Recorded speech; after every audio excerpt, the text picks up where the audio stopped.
What are you already manifesting in your life, whether you're meaning to or not? Hi there, and welcome to Beyond the Shuffle. I'm Adrienne, your host, guide, and budding master manifester, and this podcast is a cozy rabbit hole where tarot leads the way into curiosity, self-reflection, and the beautiful mess of being human. So settle in, open your mind, and let's go beyond the shuffle.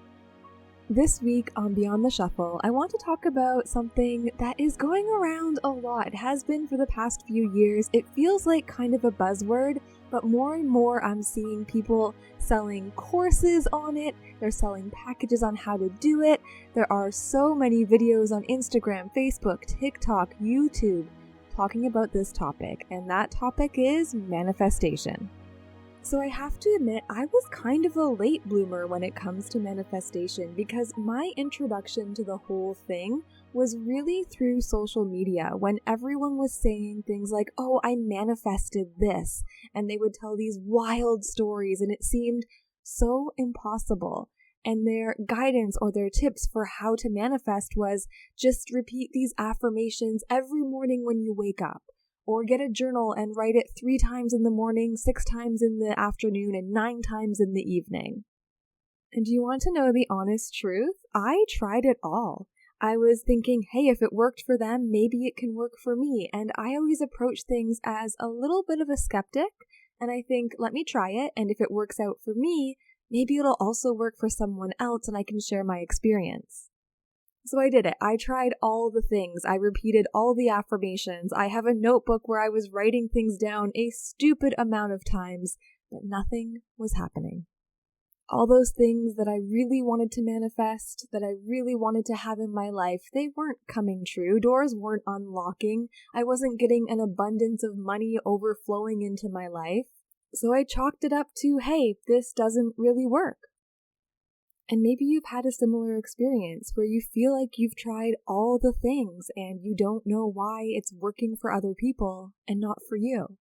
And I think a big part of why a lot of people fail to manifest what they want is because the explanation of it has become oversimplified to the point where a lot of its core meaning has really been lost. It's not about just saying what you want. And I think there are things like The Secret or the lucky girl syndrome that make us feel like it should be really easy. It's often framed as thinking hard enough or believing enough in something to have it manifest into your life. And let's be real, that's not actually how it works. Manifestation isn't easy. We are basically having to reprogram our brain to look for and to be open to receiving opportunities that are available to us. And for some people, it might be easier than others, but it depends on what you're trying to manifest and how deeply ingrained the opposite beliefs actually are.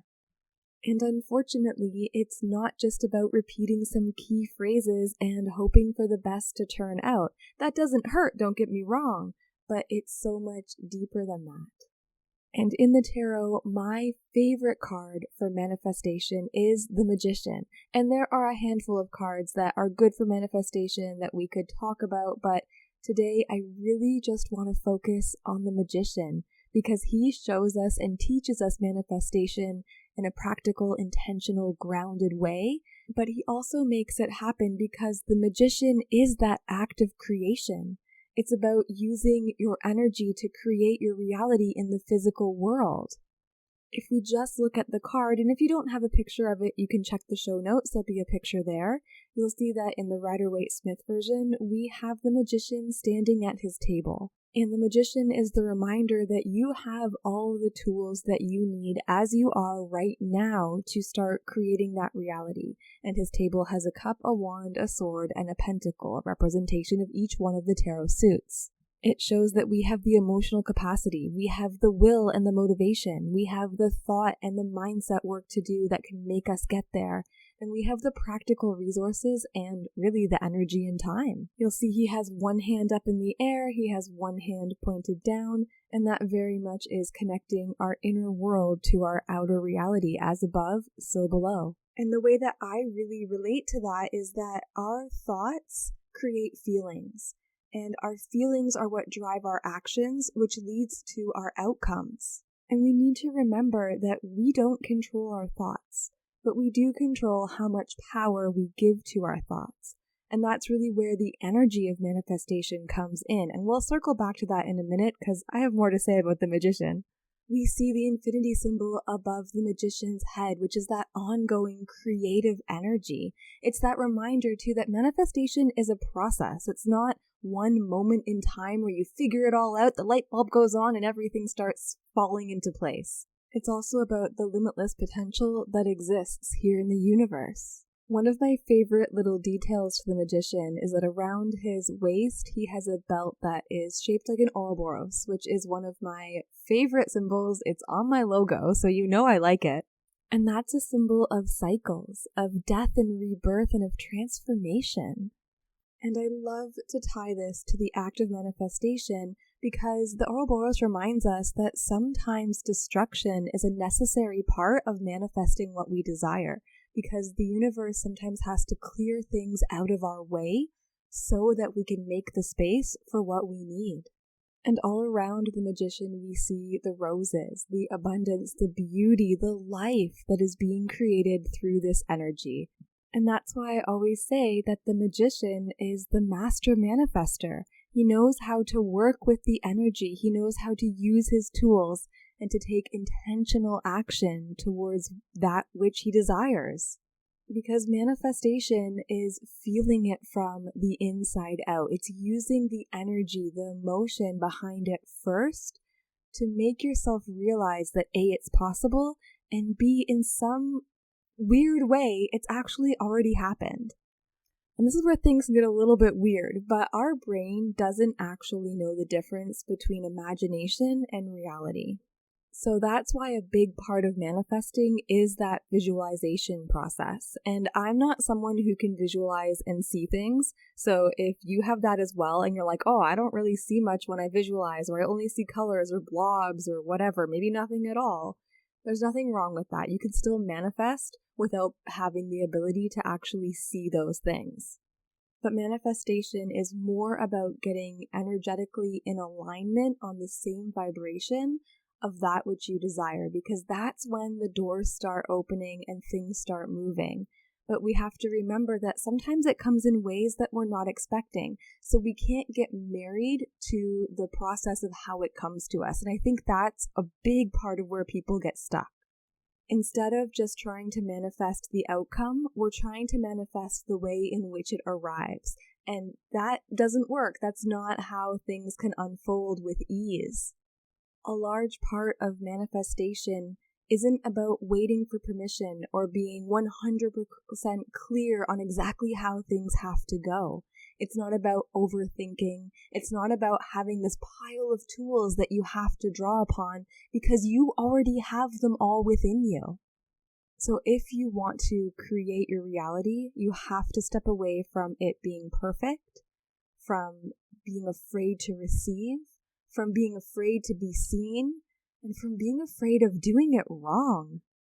Because we have to remember that just as much as we can manifest wonderful things in our lives, we can also manifest crappy things.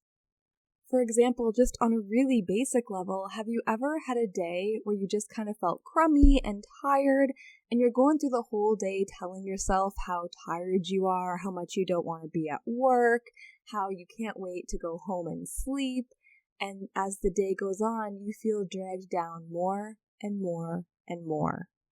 Well, what do you think is creating that reality? And that's why manifestation can be difficult, because we have these habits, we have these autopilot programs that our brain clicks into, and we do have to fight against those and really open ourselves up to manifest what we want. And it does take practice and it does take time. But I don't want that to be a reason why you don't really go for it, because it can also be so powerful and it can clear things out from your life that you didn't even know were negatively affecting you. Now, let me give you an example of what really helped me. Now, disclaimer, I love Dr. Joe Dispenza. I love his work. I love the way he presents the information. I also love the work of Sydney Banks, Ali Campbell. The way they explain things and the way they test and do things just makes so much sense to me. But I had listened to Dr. Joe Dispenza's book, Breaking the Habit of Being Yourself, and with that book comes a meditation program.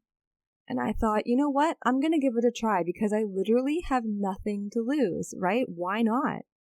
So I did. I gave it a try. I do have to say Dr. Joe does not have a meditative voice, so it does take a little bit of getting used to.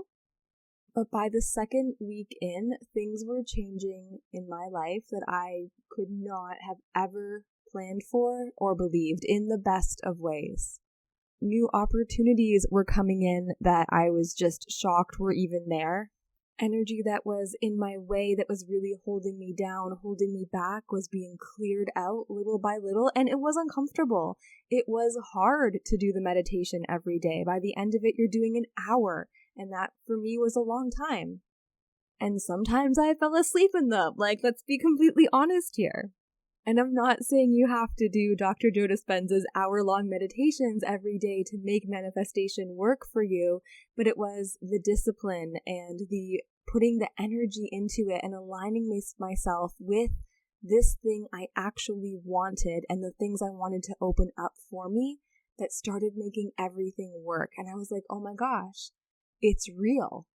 But the thing was, doors were opening, opportunities were available, but I still had to take action on them. I still had to be intentional about what I was taking on, and I still had to be intentional about dedicating time to this practice. Because realistically, retraining your brain to be open to receiving, to be open to seeing opportunities, it takes time. So here are the things that really helped me. First and foremost, doing the meditations. They don't have to be through Dr. Joe, but even just sitting quietly with yourself, meditating, letting your thoughts come and go, and really putting energy into being open to receiving. Write down what it is you want to manifest, and then ask yourself questions about it. So the biggest part of manifestation is feeling the emotion you would feel as if you were already that person who had what it is that you're manifesting. So what would you feel like? And for me, that was always the part I was missing. I knew what I wanted. I knew what I wanted to ask for, but it was the feeling that I was missing from it all. So really dig into that part of it. What would you feel like? What would your life be like? And as you're thinking about this and writing it down, write it in present tense, as if you already have it and it's already happened. A gratitude practice really helps as well, because again, it's about rewiring and reprogramming your brain to notice opportunities that are available to you and to go for them. And a gratitude practice helps unlock that. Again, affirmations can be super helpful because they are helpful in retraining our brain, but alone, they're not enough because affirmations often lack the emotion behind it. And maybe that's just me. I would just say them to go through the motions, but I wasn't actually believing them. We need to believe that we already have what it is that we want. And sometimes, I'm not going to lie, you feel a little bit delulu, but I promise, just keep pushing on instead.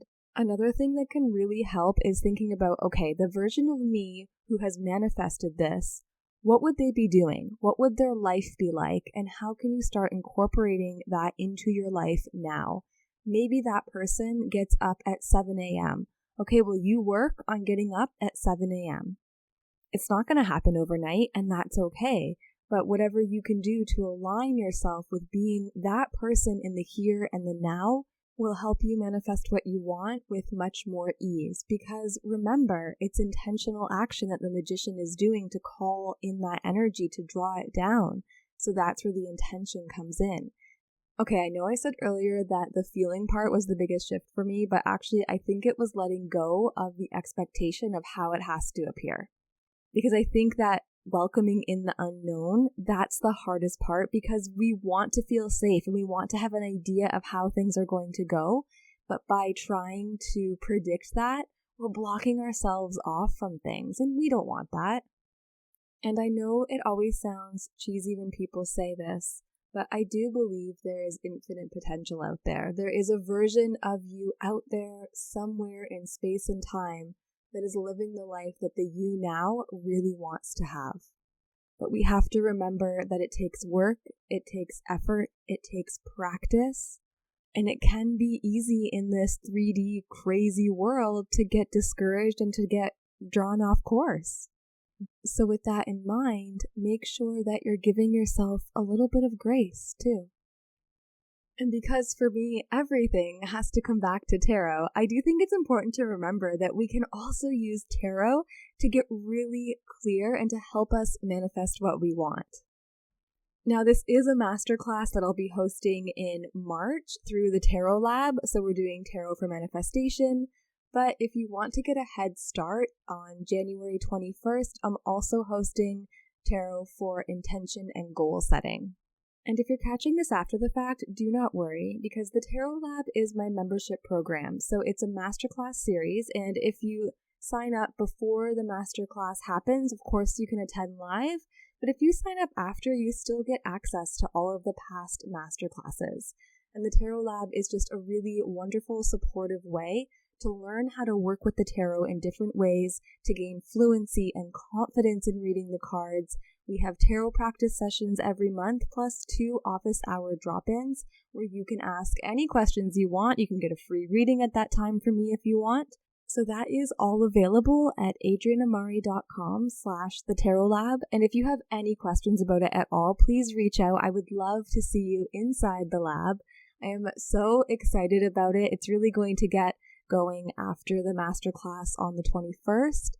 As the lab grows, I'll be creating resources based on what people are curious about, want to do, want to try. There are monthly challenges. Every month we'll also have a spread associated with the masterclass to give a go. So it's just a really wonderful, supportive environment, and I'm just very excited to create this and put it out into the world. Now, before we get into our collective reading, I would like to share a little story of one of the meditations I did from Dr. Joe Dispenza. It was one of his walking meditations, and I didn't really do a lot of research before I did it. I thought, oh, perfect, I can just listen to the meditation as Callie and I go for a walk around the neighborhood. So we start out, and pretty soon into it, he's telling us to stand still and close our eyes. And I was like, oh, well, can't really do that because I'm out about walking my dog. So I was like, I will just make my eyes soft. I'll unfocus my eyes as we do the stand still part and just walk a little bit slower. So I did that. But then when it came time to actually walk in the meditation, the music picks up pace and Dr. Joe is pretty much yelling at you. He's going, walk towards your passion. And I'm sweating by this point. I'm like, oh my gosh, I'm walking. I'm hoping that people aren't like, what is this weird girl doing walking her dog? Because it was very much like a walk crazy and then slow down and walk very slow. And then at the end, he asked us to lay down. And I was like, well, I can't just lay down here in the street. Luckily, I was pretty close to home, so I did pause, made it in my house and did the lay down section.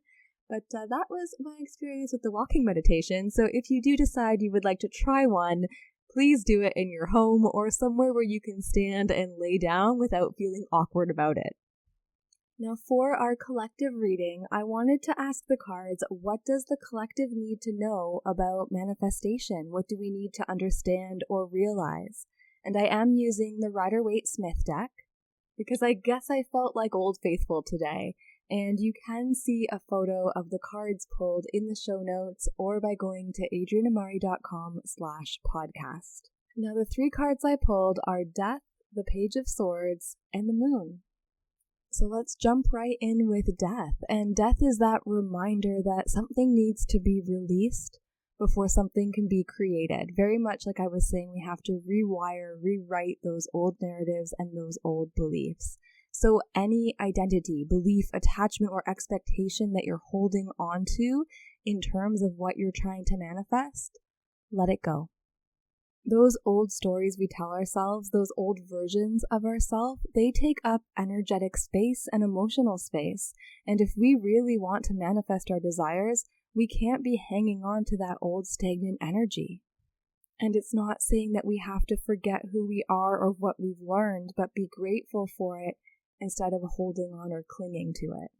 So very much we start with the act of release and the act of letting go of how it should happen, releasing timelines. That's another big one that I didn't mention before, so thank you, Death. because I think we think, oh, I'm just going to manifest this in my head. It's going to happen in a month and that's all great.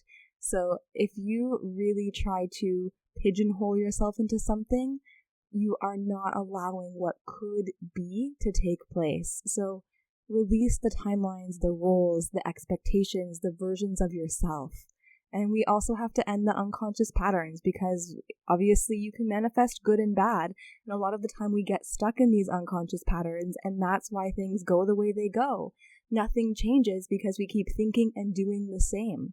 And manifestation is about making that change.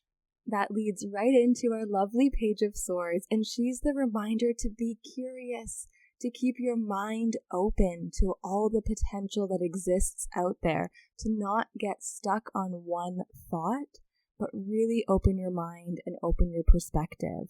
Be willing to be a beginner. Know that it's okay if you don't have it all figured out.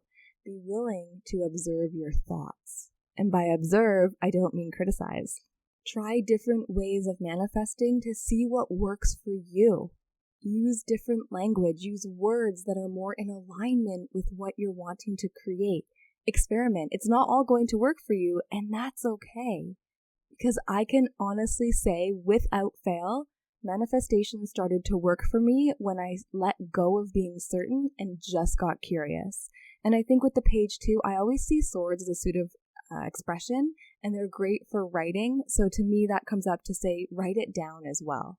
And I feel like that leans really well into the moon too, because the moon is when the uncertainty starts creeping in.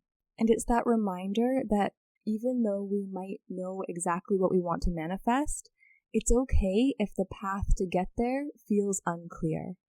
So for example, while I was doing all this work, I went through a long-term relationship breakup, and it clicked for me that this is part of it.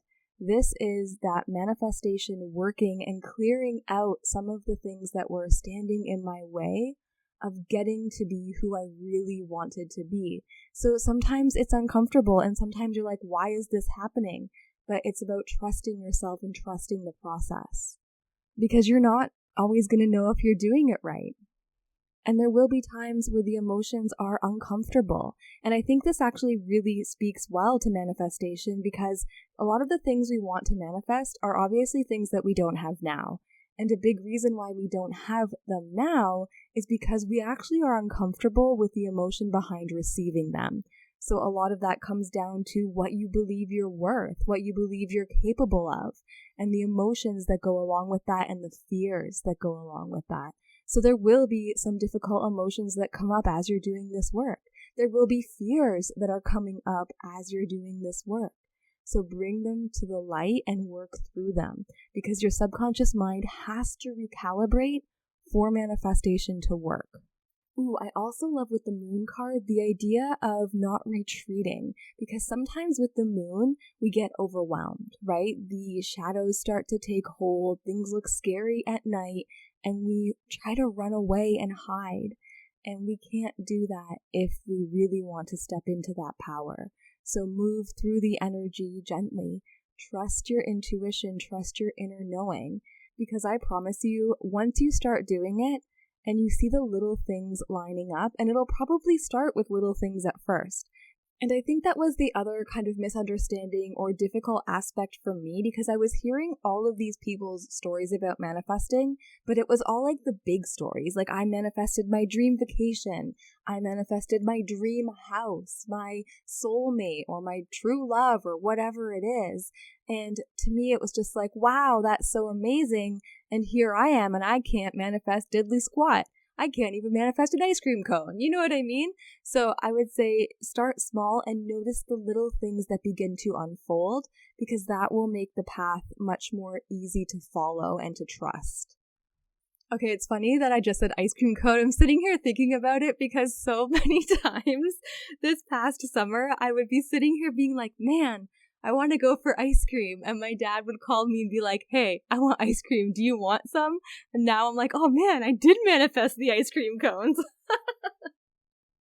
And this isn't said in the cards, but I feel like I have to say this. Don't always take it so seriously.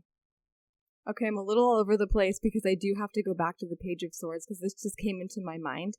But the other thing with the Page of Swords is being open to all of the possibilities, because sometimes what we want to manifest maybe isn't actually right for us. And that's why doing some of that earlier work and really diving into what does that feel like for me? What does that mean my life would look like is really important, so that you're actually manifesting something that is worthwhile for you to have and accomplish. So if you have manifested something that you're proud of, I would love to know what it is. You can always send me an email or leave a comment on the Facebook page, which is facebook.com/beyondtheshufflepodcast, or instagram.com/beyondtheshufflepodcast. Or of course on YouTube if that's where you're listening. And if you liked this episode, make sure you give it a like, give me a follow. A new episode comes out every Wednesday. So until then, stay curious, get manifesting, and I'll catch you next time on Beyond the Shuffle.